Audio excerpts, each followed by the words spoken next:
오늘 우리에게 주신 하나님 말씀은 디모데전서 6장 11절로부터 12절까지의 말씀입니다.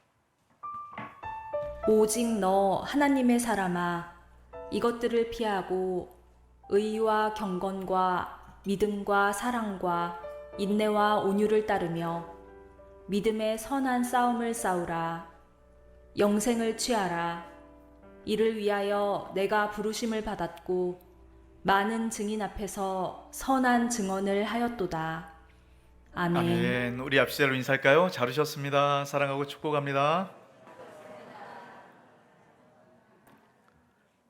네, 제가 며칠 전에 이제 기독교 관련 전문 통계 기관입니다. 목회 데이터 연구소라는 곳이 있어요. 여기 보면 많은 이제 기독교 관련 그 통계 자료를 만들어내는 곳인데요. 며칠 전 자료입니다. 이런 제목이에요. 청년의 삶 실태조사.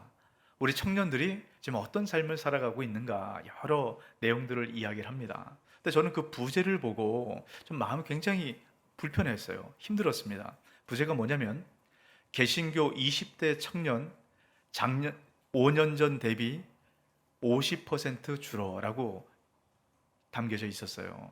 그러니까 이 청년들이 5년 전에 비해서 50% 지금 감소하고 있다. 이런 내용입니다. 여러분, 이 시대를 짊어지고 가는 한 명의 목회자로서 이걸 어떻게 풀어가야 될까? 너무너무 고민이 되는 겁니다. 그럼 이게 저만의 고민일까요? 저와 여러분의 고민이 되어야 합니다. 왜 그러냐면 저와 여러분의 책임이 있기 때문에요. 그 이유를 제가 조금 이따 말씀을 드리려고 합니다. 이 설문조사 내용을 보면 내용이 이렇습니다. 청년들 중에 3분의 1이 번아웃 증후군을 앓고 있다. 이 번아웃 증후군 때문에 탈진이 된다는 겁니다. 여러분, 청년하면 가장 에너지 많고 열정적으로 여러분 그렇게 살아야 될 그 시기 아닙니까? 근데 벌써부터 탈진을 했대요. 무엇이 우리 청년들을 이렇게 탈진하게 만드는가? 가장 첫 번째 원인이 미래에 대한 불안감입니다. 그래서 청년들이 그렇게 얘기를 하는 거예요. 미래를 결정하는 가장 중요한 항목이 뭐냐면 안정적이고 내가 원하는 일자리. 97%가 이렇게 응답을 했습니다. 그러니까 늘 미래가 불안하다 보니까 도대체 어떻게 살아가야 될까? 이 고민과 걱정을 하느라 이 고민과 걱정 때문에 벌써 탈진이 됐다라고 얘기합니다. 근데 더 안타까운 게 뭐죠? 이 고민과 근심과 걱정을 이 신앙이 해결해 줄 수 없다라는 겁니다. 그러니까 더 이상 이 교회 안에서도 신앙을 붙잡아도 이게 해결되지 않는구나. 미래의 불안과 두려움 해결되지 않는구나. 이렇게 판단하고 교회를 떠나기 시작한다는 겁니다. 왜 도대체 이런 문제가 생길까? 여기에 대한 답을 또 다른 통계 자료를 찾아보면서 제가 찾아냈어요. 여러분 잘 한번 보시길 바랍니다. 또 다른 청년들을 대상으로 이렇게 통계 자료를 낸 겁니다. 성경 말씀대로 살면 이 사회에서 성공할 수 없다. 여러분 여기에 여러분 뭐라고 응답하시겠어요? 성경 말씀대로 살아서는 이 사회에서 성공할 수 없다. 여러분 청년들이 40% 이상이 여기 응답을 했습니다. 그렇다고. 여러분 청년들은 아주 순수한 신앙을 갖고 있을 때 아닙니까? 오직 하나님 한 분만으로 내가 만족합니다. 우리가 이런 신앙을 청년 때부터 이런 순수한 신앙을 갖고 살아가지 않습니까? 근데 청년 때부터 벌써 성경 말씀대로 살아서는 이 세상에 성공할 수 없다라고 응답을 했다라는 겁니다. 여러분은 어떠세요? 여러분 뭐라고 응답하시겠습니까? 왜 이런 문제가 생길까? 여러분 그 다음 항목에 여러분 해결책을 답을 찾을 수 있습니다. 그 다음 항목이 이런 거예요. 성경 말씀대로 지켜 사는 사람이 주변에 별로 없다. 청년들이 여기에 몇 퍼센트 응답했는지 아십니까? 61.8%예요. 주변에 성경 말씀대로 살아가는 사람을 못 보는 겁니다. 그러다 보니까 야 말씀대로 살아가면 안 되겠구나. 말씀대로 살아가 봐야 아무 소용이 없구나. 이 세상에서 살아갈 수가 없구나. 신앙과 삶이 분리되기 시작합니다. 여러분 이 한국 교회 안에 계속적으로 들려지는 얘기가 뭡니까? 신앙과 삶의 불일치. 교회 와서는 신앙생활 잘합니다. 하지만 세상에서는 신앙과 전혀 상관없는 그런 삶을 살아가는 것. 이게 지금 한국 교회 안에 계속적인 문제 아닙니까? 이 문제가 결국 청년들이 절반이 교회를 떠나가도록 이렇게 내몰아 버렸다는 겁니다. 어떻게 해야 될까요? 이 문제 어떻게 풀어가야 될까요? 이것이 저와 여러분 책임 아닙니까? 우리가 보여주지 못한 거예요. 말씀대로 살아가는 것이 무엇인가 못 보여줬다라는 겁니다. 여러분, 왜 이런 문제 생기는지 아십니까? 가장 근본적인 원인은 복음이 무엇인지 명확하게 이해가 되지 않기 때문입니다. 우리가 지금 계속해서 복음이 무엇인가 이런 명확하게 이것을 알기 위해서 이야기하고 있지 않습니까? 여러분, 복음이 무엇입니까? 복음을 무엇이라고 여러분 정의하시겠어요? 여러분, 입술로 고백이 돼야 됩니다. 아, 내가 생각하는 복음이 이런 것이다. 여러분, 입술로 정리가 돼야 돼요. 이게 안 되면, 이게 희미하면 우리는 세상과 신앙을 분리시키는 삶을 살아갈 수밖에 없습니다. 또 한 가지요. 그리스도인이 도대체 어떤 존재인가? 그리스도인에 대한 분명한 정체성, 이거에 대한 인식이 없으면 신앙과 삶은 불일치하며 살아갈 수밖에 없습니다. 오늘 말씀을 통해서 다시 한번 여러분 무거운 책임감을 갖고 그럼 복음이 무엇인가? 또 복음을 따라 살아가는 삶이 무엇이고 또 그리스도인이 도대체 어떤 존재인가? 다시 한번 마음 가운데 잘 기억해서 신앙의 본이 되고 신앙의 증인 되시는 저와 여러분 되시길 주의 이름으로 축복합니다. 여러분, 이것은 우리의 책임이에요. 지금 사도 바울이 디모데에게 편지를 보내는 것이 디모데 전서의 내용입니다. 오늘 우리가 읽었던 말씀은 어떻게 보면 디모데 전서 전체의 핵심적인 말씀이에요. 오늘 말씀에 보면 여러분, 사도 바울이 디모데를 어떻게 호칭하고 있는가, 여러분 여기 아주 중요한 의미가 담겨져 있습니다. 자, 11절 말씀 같이 한번 읽어볼까요? 오직 너 하나님의 사람아. 자, 뭐라고 얘기합니까? 너 하나님의 사람아. 지금 디모데를 뭐라고 부릅니까? 하나님의 사람. 여러분, 이 호칭은 아주 특별한 호칭입니다. 구약 성경에서는 아무나 이 호칭을 사용하지 않아요. 이런 모세에게 이 호칭이 붙여졌습니다. 이런 모세는 어떤 사람이죠? 이스라엘 백성들을 출애굽시켜서 인도해냈던 아주 이스라엘 최고의 지도자 아닙니까? 모세가 하나님의 사람이란 호칭이 불려졌어요. 또 다윗이 이 호칭이 불려졌습니다. 이건 다윗이 누굽니까? 하나님 마음에 합한 사람, 메시아의 표상으로 불렸던 사람이 다윗이에요. 또 구약 성경에 보면 가장 능력과 기적을 많이 행했던 선지자가 있습니다. 엘리야, 엘리사. 이 두 선지자에게 하나님의 사람이라는 호칭이 붙여졌어요. 아주 특별하고 영광스러운 바로 그 호칭입니다. 여러분, 이 호칭이요, 신약 성경에 와서는 딱 2번 사용이 돼요. 오늘 디모데에게 한번 사용됐고요, 또 한 번 사용되는데 이 호칭 사용된 곳을 잘 보셔야 됩니다. 디모데후서 3장 17절 말씀인데요, 이는 하나님의 사람으로 온전하게 하며 모든 선한 일을 행할 능력을 갖추게 하려 함이라. 자, 여기 하나님의 사람이 나옵니다. 여기 하나님의 사람이 여러분 누군지 아세요? 모든 그리스도인들을 얘기해요. 모든 그리스도인들이 하나님의 사람으로 그 정체성을 기억하고 간직하며 여러분 이렇게 살아야 된다라고 말씀을 합니다. 여러분, 이 하나님의 사람 이에 담겨진 여러분 중요한 뜻을 여러분 꼭 기억하십시오. 여러분, 2가지 의미를 제가 말씀드릴 겁니다. 여러분, 하나님의 사람에 담겨진 첫 번째 의미는요, 하나님께서 선택하셔서 하나님의 자녀가 된 사람들, 이런 뜻이 있습니다. 여러분, 우리가 지난주에 그 말씀 나눴어요. 여러분, 구원이 어떻게 시작이 되죠? 구원의 시작이 여러분 어떻게 됩니까? 네, 여러분, 제가 좀 계속해서 복음 공식에 대해서 말씀드리며 여러분 구원에 대해서 말씀드리지 않습니까? 제가 지난주에 그런 말씀드렸어요. 구원은 과거, 현재, 미래 여러분 3단계로 나눠진다라고 말씀을 드렸습니다. 그러면서 구원의 가장 첫 번째 시작은 하나님의 택하심, 하나님의 선택이 있습니다.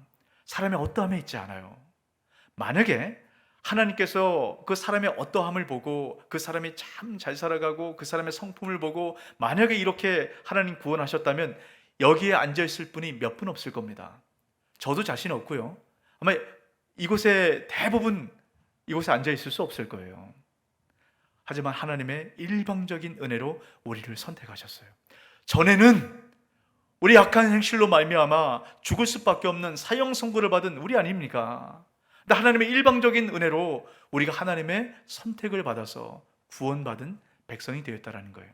하나님의 사람이 되었다라는 겁니다. 이 하나님의 사람에 담겨진 이 정체성, 이것을 분명히 기억할 때 우리는 교만하지 않습니다. 여러분, 왜 우리가 다른 사람들을 비판하고 판단합니까? 그 사람의 문제점이 보이기 때문이에요. 왜 이 사람이 이렇게 살까? 그 안에는 나는 그렇지 않다라는 겁니다. 여러분, 우리가 어떤 존재입니까? 누구를 감히 비판하고 판단하고 정죄할 수 있는 우린 그런 사람입니까? 아니요. 누구도 우린 그럴 수 없습니다. 하나님의 사람, 하나님의 택하심을 받은 사람, 이 정체성이 있을 때 우린 교만하지 않습니다. 또 하나님의 사람, 이 정체성이 있을 때 우리는 낙심하지 않아요. 지금 우리가 그렇게 온전히 살아가지 못한다 할지라도 하나님께서 우리를 책임지시고 우리 인생을 이끌어 가시기 때문에 절대 우리 인생은 이렇게 끝나지 않습니다. 이게 복음이에요. 여러분, 이걸 꼭 기억하십시오.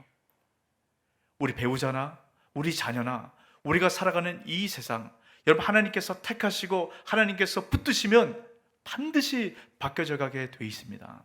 여러분, 그래서 우리가 신경 쓰고 마음을 두어야 될 것은 예수 그리스도 안에 있는가, 그렇지 않는가, 복음 안에 있는가, 그렇지 않는가, 이걸 보셔야 됩니다. 여러분, 우리가 왜 여름 수련회를 진행합니까? 우리 자녀들이 어떻게든 복음 안에 있도록, 여러분, 복음 안에만 있으면, 예수 그리스도 안에만 있으면 우리 자녀들은 반드시 바뀌어지고 세워지게 됩니다. 이걸 꼭 기억하세요. 그래서 어떻게든 우리 자녀들이 복음 안에, 예수 그리스도 안에서 여러분 잘 자랄 수 있도록 여러분 이끌어 가셔야 됩니다. 이것은 우리의 책임이에요. 그리고 우리도 마찬가지 아니겠습니까? 어떻게든 예수 그리스도 안에만 있으면 됩니다. 그래서 우리는 늘 배우는 자리에 있든지 가르치는 자리에 있든지 두 중에 한 자리에 있어야 되는 거예요. 우리가 지금 1:1 제자 양육 7기를 시작합니다. 이제 많은 분들이 지금 신청하고 있는 것 같아요. 여러분, 배우는 자리에 쓰세요. 목사님, 저는 예전에 해봤습니다. 여러분, 성경은 끝이 없습니다. 제가 금요 집회 때도 그런 말씀 드렸어요. 저는 복음에 대해서 얘기하면서 야, 복음이 이런 거구나. 여러분, 매번 새롭게 알게 됩니다. 여러분, 저는 목사 아닙니까? 늘 복음을 연구하는 사람이에요. 그런데 이 복음이 날마다 새로워요. 이 깊은 은혜가 얼마나 놀라운지 모릅니다. 여러분, 한 번으로 끝나지 않아요. 여러분, 더 필요하다면 여러 번 하셔도 괜찮습니다. 그리고 또 한 가지, 양육자를 여러분 쓰세요. 여러분, 양육자 쓰는 것이 얼마나 축복인지 아십니까? 양육자로 쓰게 될 때 복음이 무엇인가 명확하게 내 안에 새겨집니다. 여러분, 배우는 자리에 있든지 가르치는 자리에 있든지, 다시 말하면 예수 그리스도 안에서 하나님의 사람으로서의 이 풍성한 은혜를 맛보아 누리게 되시길 주의 이름으로 축복합니다. 이 특권이에요, 특권. 여러분, 이 자리지 놓치지 마세요. 자, 하나님의 사람, 이 호칭에 담겨진 첫 번째 의미, 여러분 무엇이었죠? 하나님께서 선택하신 사람. 그래서 하나님 책임지시는 사람. 이게 첫 번째 의미입니다. 오늘은 두 번째 의미를 통해서 오늘 말씀을 좀 풀어가려고 해요. 여러분, 두 번째 의미는 하나님께서 선택하셔서 하나님께 소속된 사람이란 뜻이 있습니다. 하나님의 사람의 두 번째 의미는 뭐라고요? 하나님께 소속된 사람. 우리 그리스도인들은 하나님께서 선택하셨기 때문에 세상으로부터 건짐을 받았습니다. 악한 세상으로부터 건짐을 받았어요. 하지만 동시에 악한 세상으로 보냄을 받은 사람들입니다. 여러분, 그렇기 때문에 우린 세상 속에 살아가지만 세상과 다른 삶의 방식을 갖고 살아내야만 합니다. 왜 그렇습니까? 하늘에 속한 사람들이기 때문에요. 여러분, 우리가 살아가는 이 세상에는 두 종류의 사람이 있습니다. 세상에 속한 사람과 하늘에 속한 사람. 여러분, 세상에 속하셨습니까? 하늘에 속하셨습니까? 너무 질문이 어렵죠? 여러분, 세상에 속하셨어요? 하늘에 속하셨습니까? 여러분, 예수 그리스도를 믿는다면 하늘에 속한 거예요. 근데 여러분, 어떻게 자신합니까? 하늘에 속했다는 어떤 신분증 여러분 갖고 계세요? 여러분, 그런 신분증이 있거나 아니면 모세처럼 얼굴에 광채가 나거나 아니면 이마에 바코드가 찍히거나 이러면 우리가 분명할 텐데, 내가 하늘에 속했다는 것을 여러분 어떻게 증명하시고 어떻게 자신하시겠습니까? 사도 바울이 이걸 잘 정리한 말씀이 하나 있습니다. 자, 빌립보서 3장 18절에서 21절 말씀입니다. 그럼 잘 한번 들어보세요. 내가 여러 번 너에게 말하였거니와 이제도 눈물을 흘리며 말하노니, 여러 사람들이, 이 세상에 속한 사람들입니다. 세상 시민권을 갖고 있는 사람들에 대한 이야기입니다. 그리스도의 십자가의 원수로 행하느니라. 그들의 마침은 멸망이요 그들의 신은 배요 그 영광은 그들의 부끄러움에 있고 땅의 일을 생각하는 자라. 여러분, 세상 시민권, 땅의 시민권을 갖고 살아가는 사람들, 세상에 속한 사람들은 십자가를 원수처럼 생각한대요. 십자가의 길을 걸어가지 않는다는 겁니다. 다시 말하면 좁은 문, 좁은 길, 이것과 상관없는 삶을 살아가는 것이에요. 여러분, 그들은 어떤 신을 섬긴다라고 말씀하고 있습니까? 배요, 배. 배부름. 먹을 것, 입을 것, 마실 것, 그것을 신처럼 여기고 살아가는 사람들입니다. 여러분, 그들의 끝은 어떻습니까? 멸망은, 그들의 끝은 멸망이다. 분명하게 얘기합니다. 여러분, 이 세상에서 살아갈 땐 좋은 것 같죠. 배부르고 즐기고 행복한 것 같죠. 하지만 그 끝은 멸망이라고 분명히 말씀을 합니다. 여러분, 반면에 하늘 시민권을 가진 사람은요, 자, 그 뒤에 이어서 이렇게 말씀하죠. 그러나 우리의 시민권은 하늘에 있는지라 거기로부터 구원하는 자 곧 주 예수 그리스도를 기다리노니 그는 만물을 자기에게 복종하게 하실 수 있는 자의 역사로 우리의 낮은 몸을 자기 영광의 몸의 형체와 같이 변하게 하시리라. 하늘 시민권을 갖고 있는 사람, 그 사람들은 십자가의 길을 걷는 사람들이에요. 좁은 문, 좁은 길을 걷는 사람들입니다. 하지만 그 끝은 뭐라고요? 영광이에요. 그리스도의 다함없는 영광, 이런 그 은혜를 누리며 살아가는 사람들입니다. 이것이 바로 하늘에 속한 사람들이 걸어가는 길이에요. 자, 그러면 좀 구체적으로 그 영광을 바라보며 우리가 도달하게 될 그 영원한 영광, 그 영광을 바라보는 그 길을 걷는 사람은 어떻게 살아가야 되는가? 오늘 사도 바울은 두 가지로 이야기를 합니다. 자, 그러면 11절 말씀 다시 한번 보시기 바랍니다. 오직 너 하나님의 사람아 이것들을 피하고, 자, 하늘에 속했다면 첫 번째 어떻게 하라고 얘기합니까?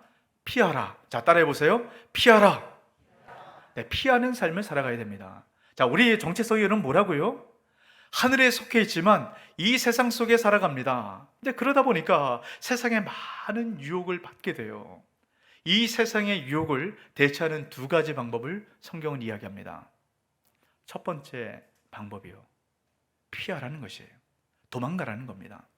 여러분, 이 유혹에 대처하는 방법은 이것을 맞서 싸워서 이겨내고 견뎌내는 한 가지 방법이 있고요, 또 한 가지 방법은 피하는 겁니다. 여러분, 피하다라는 의미는 도망가라는 거예요. 여러분, 도대체 어떤 유혹과 어떤 죄로부터 도망가라라고 이야기를 하는가, 이것을 잘 보셔야 됩니다. 자, 고린도전서 6장 18절, 이 피하라라는 말을 여기서 이렇게 사용합니다. 같이 한번 읽어볼까요? 음행을 피하라. 사람이 범하는 죄마다 몸 밖에 있거니와 음행하는 자는 자기 몸의 죄를 범하느니라. 음행의 죄, 음행의 유혹은 피해야 돼요. 싸워서 이겨내는 게 아닙니다. 이것은 피하고 그 자리에서 도망쳐야 돼요.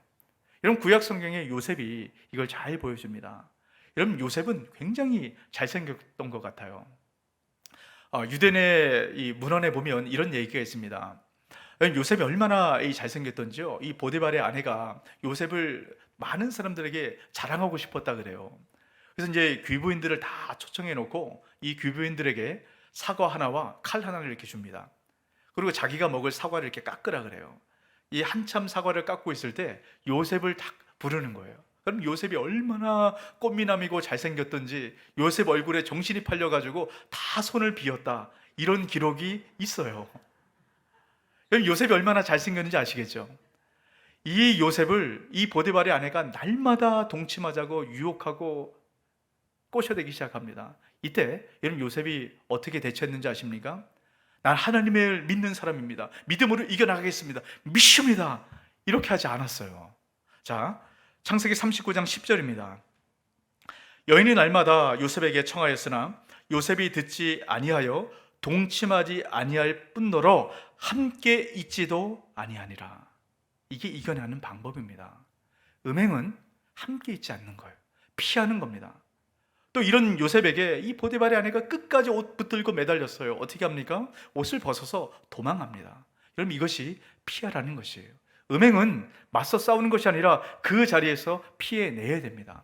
이건 누구도 예외 없습니다. 저도 예외 아니에요.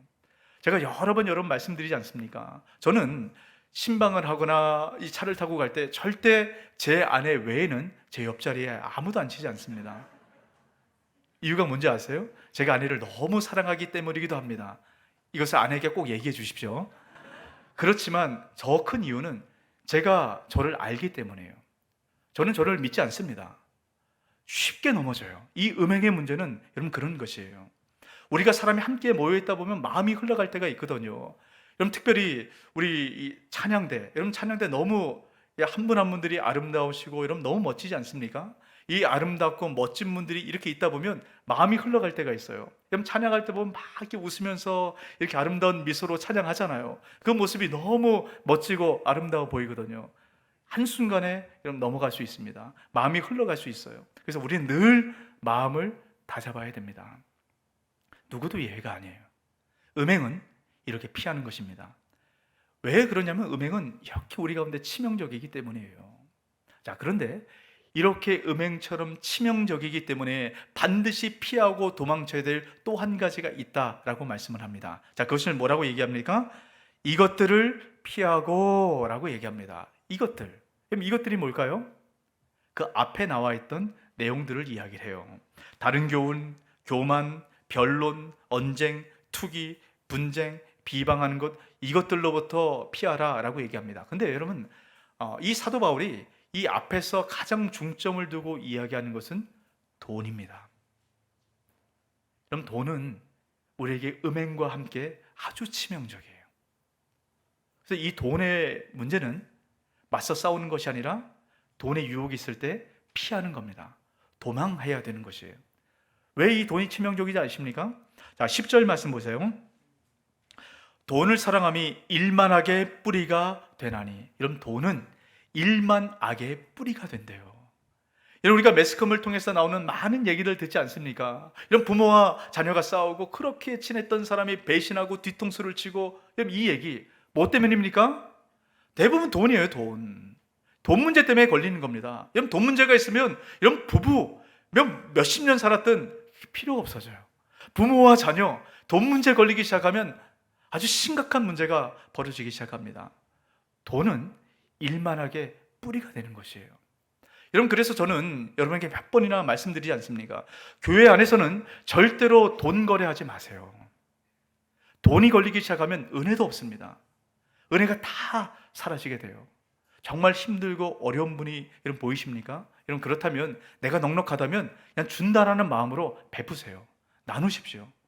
절대 교회 안에서는 돈 거래하지 마세요. 신앙 다 잃어버리게 되는 겁니다. 피하세요.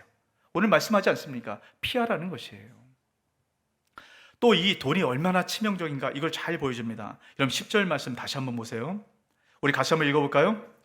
돈을 사랑하니 일만하게 뿌리가 되나니 이것을 탐내는 자들은 미혹을 받아 믿음에서 떠나 많은 근심으로써 자기를 찔렀도다. 여러분 돈은 믿음을 떠나게 합니다.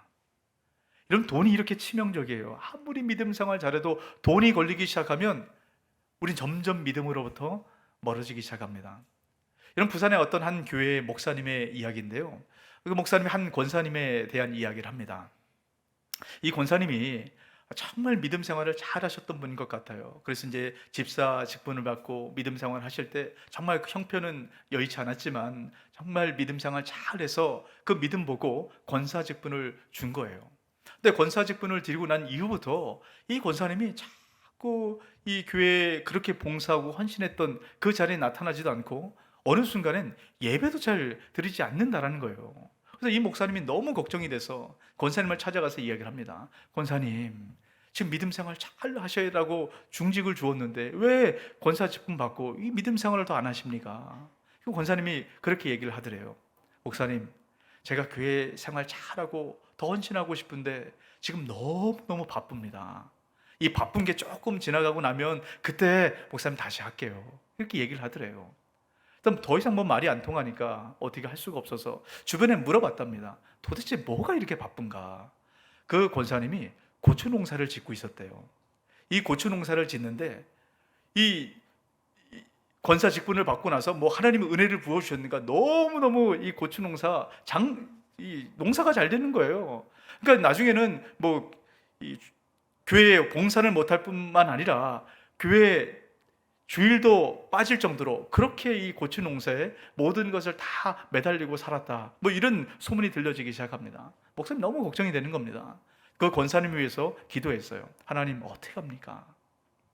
그때 하나님께서 목사님 안에 그런 마음을 주시더래요. 지금 당장 가서 고추밭에 고추를 다 뽑아버려라. 만약에 제가 기도하다가 이런 음성을 들으면 고민이 되더라고요. 가서 뽑아야 되나? 어떻게 해야 되나? 이 목사님은 분명한 하나님의 확답을 받고 가서 다 뽑아버렸대요.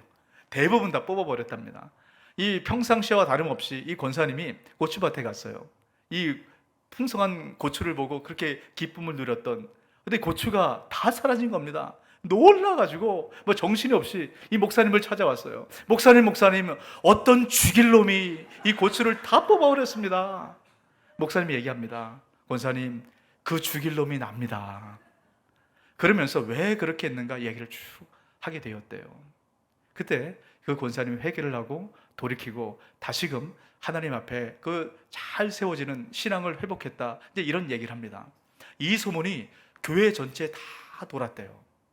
근데 그러고 나서 몇몇 분들이 갑자기 정말 신앙생활을 열심히 하고 헌신과 봉사를 열심히 하기 시작하더래요. 그래서 이상하다. 저분들이 은혜 받았나 감동 받았나 알고 보니까요. 그 권사님 땅 고추밭 옆에서 같이 고추 농사를 지으셨던 분이라는 겁니다. 왜 그런 줄 아세요? 혹시 내 고추 다 뽑힐까 봐 미리 알아서 열심히 헌신하고 봉사했다. 이게 실화랍니다. 이런 어떠세요? 고추 농사가 잘 되는 것 하나님의 축복입니까? 농사가 잘 돼서 이 신앙을 잃어버리는 것, 이것은 하나님의 축복이라고 말할 수 없을 거예요.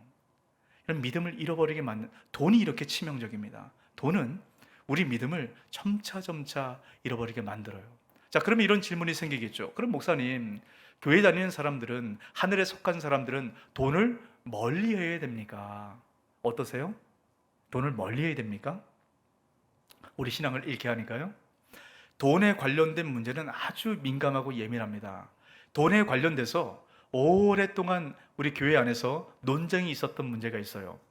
청불원과 청빈론입니다. 여러분, 청불원, 깨끗한 부자로 우리가 그렇게 살아가야 된다. 이 부를 갖고 이 세상에서 많은 좋은 일 이렇게 해야 되지 않는가라고 얘기를 합니다.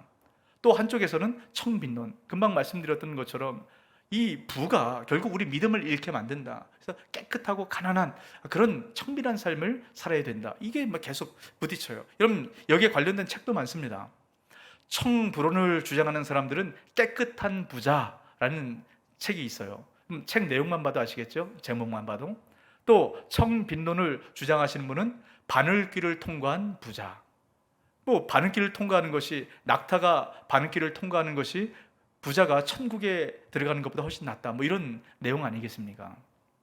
자, 여러분의 질문 한 가지 해볼게요. 여러분, 청부의 삶을 살아가기 원하십니까? 아니면 청빈의 삶을 살아가길 원하십니까? 네, 굉장히 대답이 조금 이렇게 조심스럽죠? 자, 그러면 질문을 좀 바꿔볼게요. 청부가 성경적이라고 생각하세요? 청빈이 성경적이라고 생각하세요? 네, 속으로만 답하세요.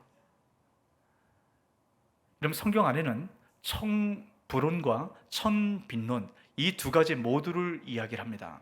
자, 그런데 우리가 여기서 놓쳐서는 안 되는 게 있어요. 우리가 자꾸 청불론, 청빈론 이걸 이야기하는데, 여러분, 성경은 돈 자체에 초점이 있지 않습니다. 우리는 청빈론, 청불론 왜 이야기합니까? 우리는 돈에 관심이 있거든요. 그래서 좀 많이 벌고 그냥 깨끗한 부자로 이렇게 살고 싶다. 이 돈이 나를 힘들게 하니까 돈을 멀리해야 되겠다. 이렇게 두 부류로 나눠지는 거예요. 초점이 돈에 있습니다. 하지만 성경은 초점이 돈에 없어요. 초점이 어디 있는가? 여러분 잘 보세요. 10절 말씀 다시 한번 읽습니다.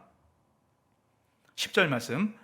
돈을 사랑함이 일만하게 뿌리가 되나니 이것을 탐내는 자들은 미혹을 받아 믿음에서 떠나 많은 근심으로써 자기를 찔렀도다.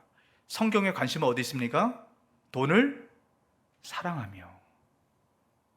돈 자체가 아닙니다. 돈을 사랑하는 것이에요. 자, 이것을 예수님께서 똑같이 말씀하셨습니다. 마태복음 6장 24절 같이 있습니다. 한 사람이 두 주인을 섬기지 못할 것이니 혹 이를 미워하고 저를 사랑하거나 혹 이를 중히 여기고 저를 경히 여김이라. 너희가 하나님과 재물을 겸하여 섬기지 못하느니라. 여러분, 성경에 보면 하나님과 견주는 유일한 대상을 돈이라고 얘기합니다. 이건 다른 것은 감히 하나님과 견주지 않아요. 근데 오직 유일하게 돈, 만몬이라고 얘기하는데요, 이 돈만 하나님과 견줍니다. 돈을 사랑하든지 하나님을 사랑하든지 둘 중에 하나예요. 돈을 사랑하면서 하나님을 사랑할 수 없습니다. 여러분, 꼭 기억하세요.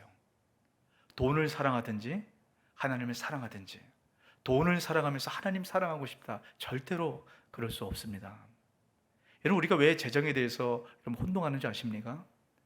여러분, 이 재정을 전문적으로 다루는 여러분 그런 분의 글에 이런 내용이 있어요. 그리스도인들의 재물은 하나님의 축복의 척도가 아니다라고 얘기합니다. 다시 한번 들어보세요. 그리스도인들이 갖고 있는 부, 이 재물은 하나님의 축복을 받은 척도가 아니라는 거예요. 그럼 이 부는 무엇인가? 은사라는 겁니다. 저는 이 말에 전적으로 동감합니다.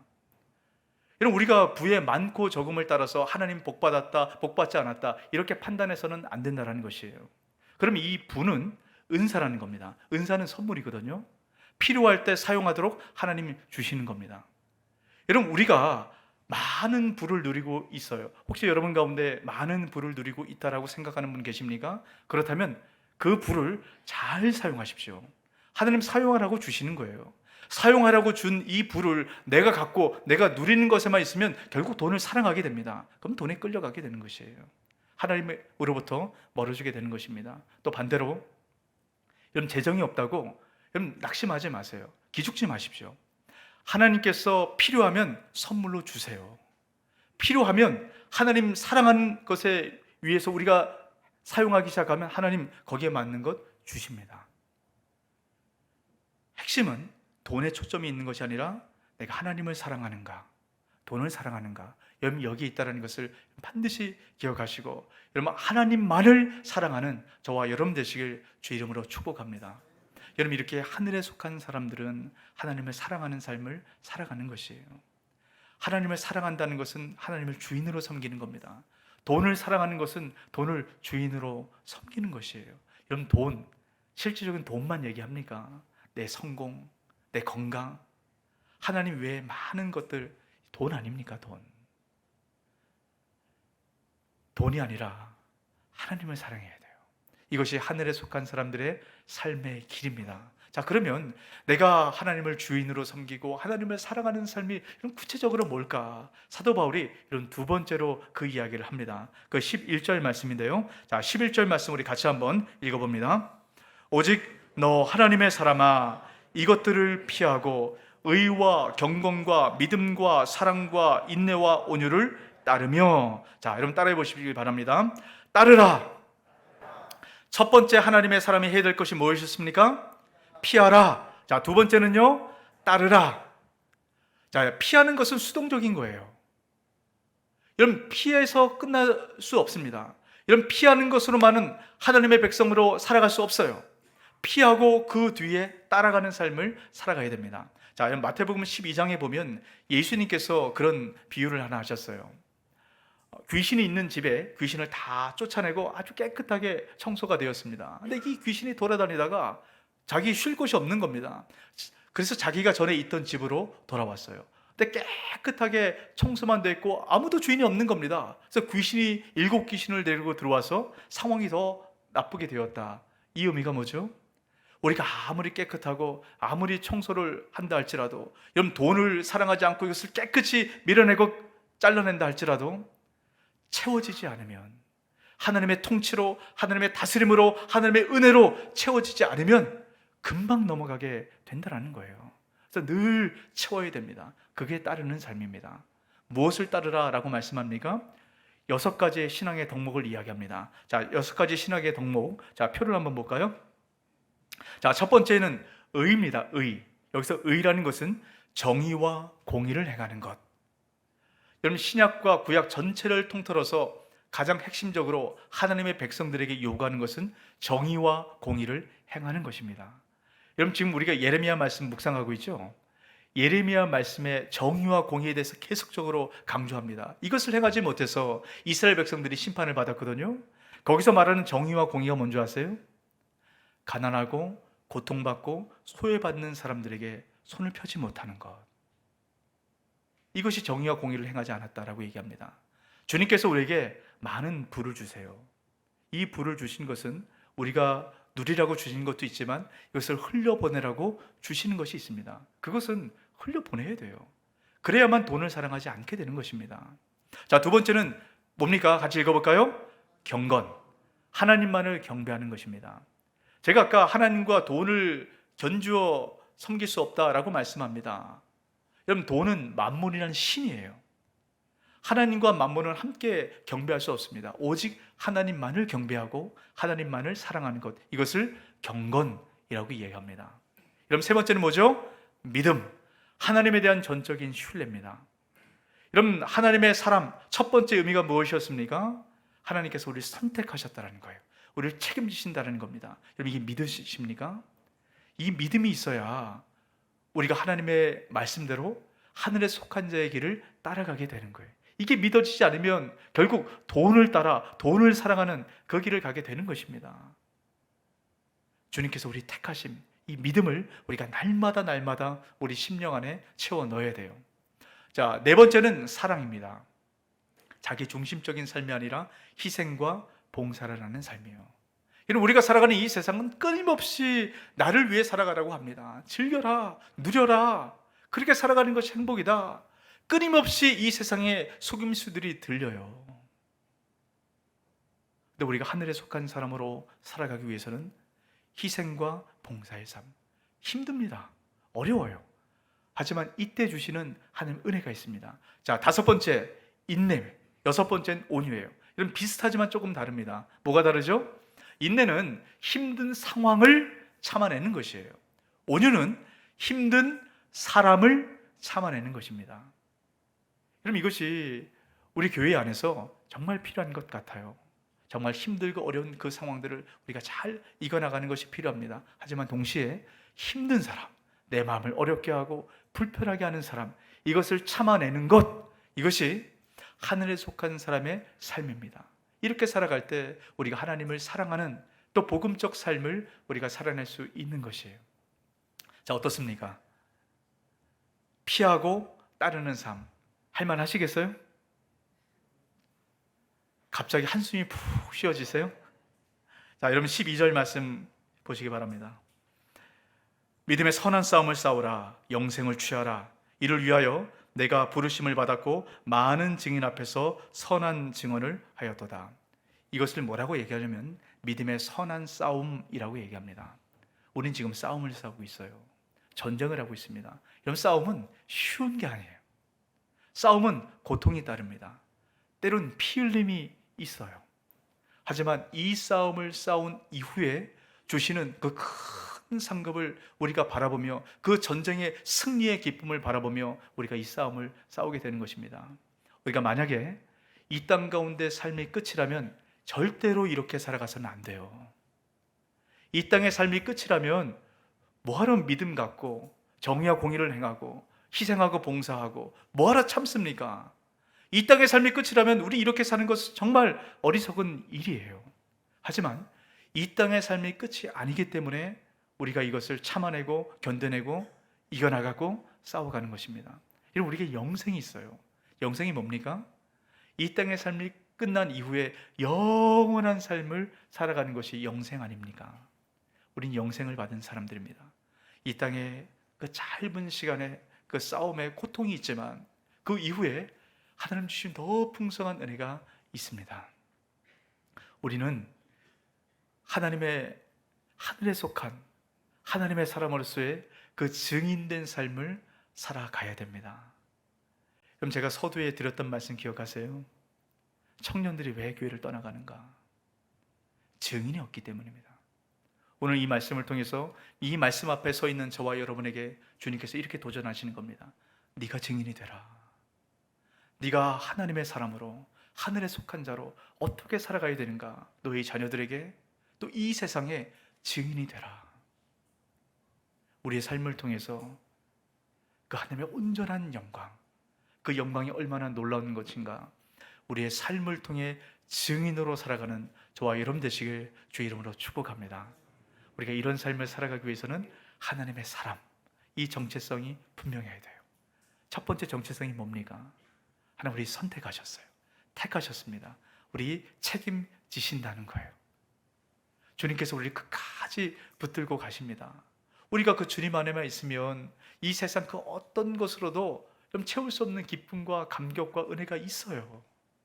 이걸 붙들고 믿음의 선한 싸움을 끝까지 싸워내는 저와 여러분 되시길 주 이름으로 축복합니다. 아멘. 이 말씀 기억하시고 우리 함께 찬양할까요?